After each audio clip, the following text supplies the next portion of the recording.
We have the receipts. We have the best 3-year record of any modern American presidency. Period, full stop. They poll overwhelmingly. American people support what Biden has done. Except for the big thing, approval.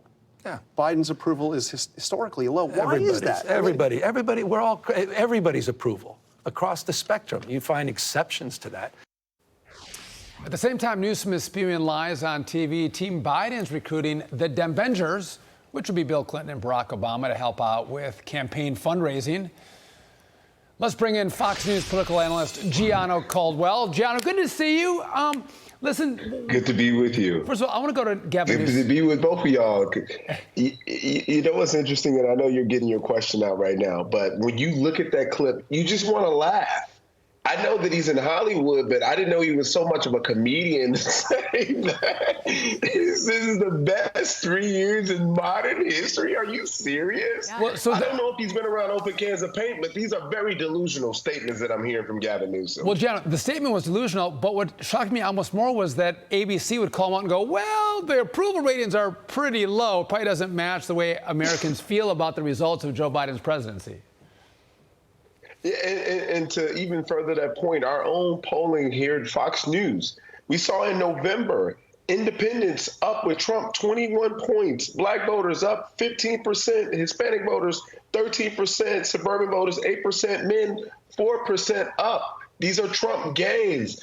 The Biden administration is drowning in bad polls and data. This has not been a remarkable 3 years. This has been a horrific 3 years for the American people. Just ask women who just had children, who couldn't get baby formula to actually feed their children. Just ask our seniors who have to go to the grocery store and see that the prices from inflation were up then and still up now. We are in a traumatic situation, which many experts have said that we're going to be in a recession. I know that they're trying to do things to stab back the recession, like they put pressure on the Fed to lower the interest rate 4 times each quarter, 1 time a quarter for this year. So they want to make it look good for Joe Biden's reelection, especially considering the fact that a lot of people have their wealth in their homes. They can't go and get a home equity loan to pay off debt.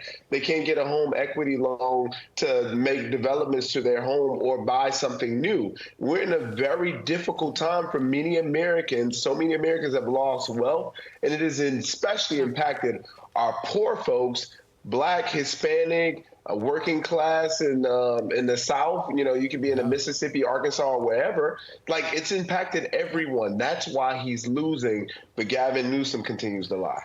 Just a reminder to Gav, we've got receipts, proof, timeline, and screenshots always. So we wanted to get your take on this. Nancy Pelosi says pro-Palestinian protesters, including the ones outside her home, could be the work of Mr. Putin. Watch.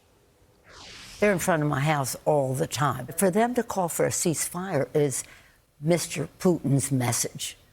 Mr. Putin's message. Make no mistake, this is directly connected to what he would like to see.